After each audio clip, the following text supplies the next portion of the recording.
Hola, buen día. Yo soy la doctora Magdalena Campos Reyes. Bienvenidos al tema de hoy, Meta 6, reducción del riesgo de caídas, del curso Acciones Básicas, la seguridad del paciente al alcance de todos. Para poder introducirnos a este tema, primero es importante definir qué es una caída.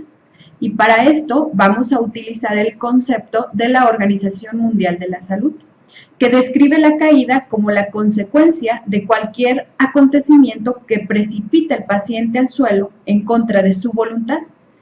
Esta precipitación suele ser repentina e involuntaria y puede ser referida por el paciente o por algún testigo. Para poder comprender la importancia de esta meta, revisaremos algunas estadísticas, dado que las caídas son una de las causas más común que genera lesiones y daños en los pacientes hospitalizados, o en su defecto afuera del hospital y van a dar al hospital con alguna lesión y en algunos de ellos incluso la muerte. La OMS para el 2012 calcula que las caídas son la segunda causa accidental o no intencional en el mundo en atención a la salud. Se calcula que de los 37.3 millones de caídas que suceden cada año, 424,000 derivan en la muerte. Cuando nosotros traspolamos estas estadísticas dentro del hospital, nuestros pacientes tienen más posibilidad de tener una consecuencia mayor, dado que dentro del hospital los pacientes tienen una condición preexistente, ya sea una lesión o una enfermedad. La diapositiva que ustedes ven al frente tiene por objetivo mostrarles cuáles son las cosas que nosotros tenemos que revisar cuando evaluamos un riesgo de caídas en un paciente o diseñamos nuestro proceso. Tienen el contexto de la población, los servicios que presta cada una institución y las características de las instalaciones. Esto es importante porque abajo ustedes ven que tenemos caídas accidentales y no accidentales. Las caídas accidentales atienden a factores extrínsecos como suelo mojado, barandales no colocados o mal colocados, señalamientos inexistentes o que se encuentran en mal estado y que por consecuencia pueden ocasionar una caída en el paciente. Aquellos no accidentales, las caídas no accidentales son de factores intrínsecos que atienden a una condición preexistente en el paciente. Un paciente que sufre una lipotimia, un paciente que sufre un colapso repentino, pacientes que tienen que no pueden deambular adecuadamente, ya sea por alguna lesión o en su defecto, por ejemplo, pacientes con Alzheimer, y que deben de tener ayuda ya para la deambulación, y esto hace que se evite una caída. El objetivo específico de la meta es disminuir el riesgo del daño asociado a las caídas en pacientes. Cuando nosotros hablamos de disminuir el riesgo, quiere decir que debemos de tomar acciones para que las caídas no ocurran, o en su defecto si ocurren no generen un daño. La Organización Mundial de la Salud define en 3 los niveles de prevención para cualquier cosa en el tema de salud. El primero es cuando evitamos completamente el daño o el accidente. El segundo nivel es cuando disminuimos el daño ocasionado después del accidente. Y el tercero es cuando evitamos un riesgo mayor o una lesión mayor una vez que ha sucedido el accidente y el paciente se ha lesionado. Vamos a poner un ejemplo, no del riesgo de caídas, un cinturón de seguridad no evita que una persona choque, pero sí evita que cuando choca tenga una lesión mayor. Y posteriormente la atención prehospitalaria adecuada hace que este paciente que ya ha sufrido un accidente no tenga una lesión mayor al salir del carro o al movilizarlo. Entonces ahora, evaluándonos nosotros en el riesgo de caídas y nuestro objetivo principal, que es disminuir el riesgo dañado a la asociación, disminuir el riesgo de daño asociado a caídas en pacientes, entonces nos vamos a situar en nuestro segundo nivel de prevención. Y nuestro propósito es evaluar y mitigar el riesgo de caídas en todos los pacientes. Y esto entonces es el primer escalón de la prevención. Y de ahí que nosotros entonces vamos a tomar este último concepto, el propósito, evaluar y mitigar el riesgo de caídas en todos los pacientes, porque en realidad lo que queremos es que los pacientes no se caigan dentro del hospital y que no sufran una lesión mayor.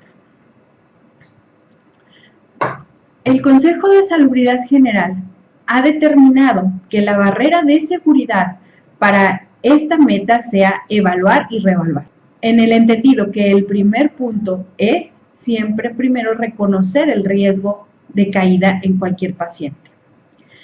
Y ahora, evaluar y reevaluar constantemente en áreas, turnos o tiempos específicos que revisaremos un poco más adelante. A la hora de diseñar un proceso, si alguno de estos dos falta, entonces no estamos cumpliendo con el proceso en específico. Los estándares de la evaluación son muy puntuales. Estos estándares de evaluación atienden a qué es lo que vamos a nosotros revisar cuando tenemos un proceso ya desarrollado. Primero, se debe realizar en el primer contacto clínico dentro de la organización. La evaluación del riesgo de caída se debe realizar en el primer contacto clínico del paciente dentro de la organización, como parte del proceso de evaluación inicial. Se tiene que determinar cuándo, dónde, por qué y quién lo va a realizar. Se debe reevaluar al término del tratamiento o procedimiento realizado. Más adelante revisaremos puntualmente algunas diapositivas de la atención ambulatoria, pero dentro del hospital, aún los pacientes que ya tienen días hospitalizados son sometidos a otros procedimientos, ya sean quirúrgicos o de diagnóstico. Y dentro de estos procedimientos también hay momentos en donde debe evaluarse y reevaluarse su riesgo de caída. Realizarse de una manera estandarizada, de tal forma que todos en el hospital sepan de qué se está hablando. Porque si lo determinamos específicamente por departamentos, entonces no funcionaría. Porque en un departamento de rayos X lo evalúa de alguna manera, urgencias de otra, y el paciente entonces realmente nunca tiene una línea que seguir para disminuir su riesgo de caídas. Esta información, que debe ser estandarizada en todos los departamentos dentro del hospital, debe registrarse de modo tal que facilite la evaluación y el seguimiento. No hay un lugar en específico en el que el modelo marque que nosotros debemos registrar esta información. La información puede estar registrada en la hoja de enfermería, en una pequeña nota, en una hoja especial. Lo importante es que todos sepan, todos aquellos que tengan contacto con el paciente sepan cómo evaluar y reevaluar el riesgo de caída y puedan verificarlo y que puedan ellos estar viendo, este paciente tiene un riesgo bajo, pero ha sufrido un procedimiento diagnóstico y saliendo del procedimiento diagnóstico ahora tiene un riesgo medio o un riesgo alto porque hubo una sedación. Por eso es importante que esté registrado de tal forma que todos lo puedan ver. Reevaluarse al menos en cada cambio de turno, en cada cambio de área o cambio de servicio y cada cambio del estado fisiológico del paciente. El paciente llegó a urgencias, ahí se le realizó su evaluación sobre riesgo de caídas y ha sido registrada en el lugar donde así se ha determinado. Ahora el paciente le corresponde ir a una sala de hospital general. En este momento, quien lo recibe deberá volver a reevaluar el riesgo de caídas y registrarlo como la primera reevaluación. Nuevamente el ejemplo del paciente que ha sido sometido a un estudio diagnóstico donde fue sedado, por ejemplo, una endoscopía. Entonces, cuando entra a la endoscopía lleva un riesgo una vez que sale, dado que fue sedado, entonces ahora tiene otro riesgo. Este es atiende a un cambio del estado fisiológico del paciente y por tanto necesita ser reevaluado. Estas tres van a ser muy puntuales y las tienen que repetir en cada parte del proceso. Como resultado de la evaluación y reevaluación, debe de haber medidas implementadas para que realmente se reduzca el riesgo de caída. No nos debemos de quedar solamente con que ya evaluamos y reevaluamos, sino que de todo esto se deben derivar medidas que hagan que nosotros reduzcamos el riesgo de caída en los pacientes. Para poder diseñar el proceso de riesgo de caída, tenemos que contestar algunas preguntas. ¿Dónde? ¿Cuándo? ¿Con qué? ¿A quién? ¿Quién? ¿Y cómo? ¿Dónde se va a realizar? ¿En qué áreas de hospital se va a realizar? Si ustedes observan, al frente de los hexágonos están los mismos 3 círculos que teníamos en una diapositiva pasada que atendían al contexto de la organización. Dado que aquí nosotros podemos identificar los sitios de primer contacto de los pacientes, porque no todos los pacientes en los hospitales llegan por el área de urgencias. Habrá pacientes que tengan que entrar por área de consulta o que hay, a lo mejor es un hospital que tiene en específico un área para recepción de cirugías programadas, por ejemplo. Entonces, identificar todos esos primeros puntos de contacto de paciente para poder nosotros diseñar el proceso específico, como todo un traje a la medida de la organización. Cuando siempre recordando que los tenemos que evaluar y reevaluar riesgo de caídas, en el primer contacto la evaluación, en el cambio de área, cambio de estado fisiológico y cambio de turno. Siempre se tiene que reevaluar en estos momentos. ¿Con qué? Un momento más adelante revisaremos cómo pueden ser diseñadas las herramientas para tomar o evaluar el riesgo de caídas. ¿A quién? Y esto lo determina cada quien en su organización. Hay organizaciones específicas para pacientes geriátricos, para pacientes pediátricos, pacientes psiquiátricos, hay quien ve de todos los tipos de pacientes y entonces por eso es necesario que se identifique primero quién debe ser sometido a esta evaluación de riesgo de caídas. ¿Quién lo va a realizar? Es otra cosa que debe determinar la organización y cómo lo va a realizar. ¿Con qué? Existen diferentes herramientas para la evaluación del riesgo de caídas. Se encuentran diseñadas, muchas de ellas en internet, en los manuales, y pueden ser utilizadas. No es necesario que creamos que abrir el hilo negro y descubrir el hilo negro y hacer nuevas herramientas. Las que existen pueden ser utilizadas. Si de alguna manera se tienen que modificar por el tipo de paciente al que nuestra organización se dirige, entonces tampoco hay ningún problema. Lo importante es que se crea una herramienta que sea eficaz para la evaluación y reevaluación del riesgo de caídas.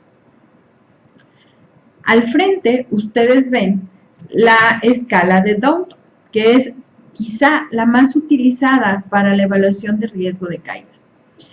Si se dan cuenta, esta escala maneja caídas previas, medicamentos, déficits sensoriales, estado mental y deambulación, factores intrínsecos del paciente. Y los cataloga y les da un valor, de tal manera que al final nosotros debemos de sumarlos y para la interpretación un valor igual o mayor a 3 es de alto riesgo, valor de 1 a 2 es mediano riesgo y valor de 0 a 1 es bajo riesgo.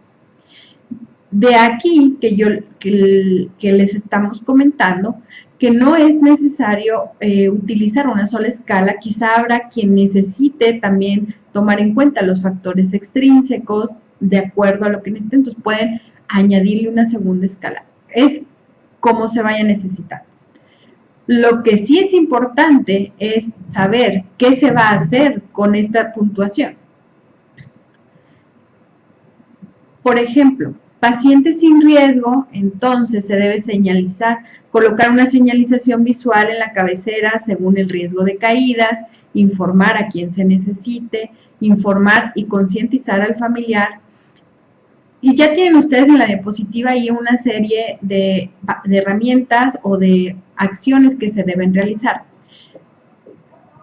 Lo importante es que determinen qué van a hacer con los resultados de la escala que han determinado en su organización y entonces lleven acciones pertinentes para cumplir tanto el objetivo como el propósito de esta meta. Ahora bien, en la atención ambulatoria, que pueden ser pacientes, por ejemplo, de endoscopía, cirugías oftalmológicas, medicina de rehabilitación, extracción de órgano dental. Quizá hay pacientes que no van a tener un cambio, por ejemplo, del estado fisiológico, o no va a haber un cambio de turno, o no va a haber un cambio de área. Entonces, a las organizaciones que tengan atención ambulatoria tendrán que definir cómo va a ser el proceso para la evaluación del riesgo de caídas en estas áreas, puntualizando siempre que el paciente sufre un cambio de turno dentro de la institución, tendrá que tener una reevaluación del riesgo de caídas. En el momento en el que el paciente sufre un estado de cambio fisiológico, va a tener que ser reevaluado para el riesgo de caídas. En el momento que tenga un cambio de área, va a tener que ser reevaluado para el riesgo de caídas.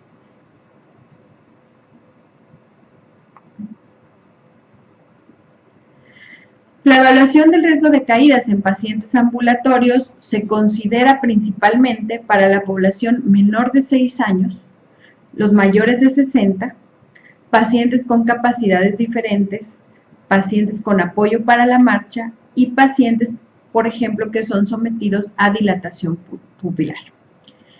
De estos ejemplos, entonces, quizá haya barreras o haya acciones que se puedan hacer desde antes para prevenir.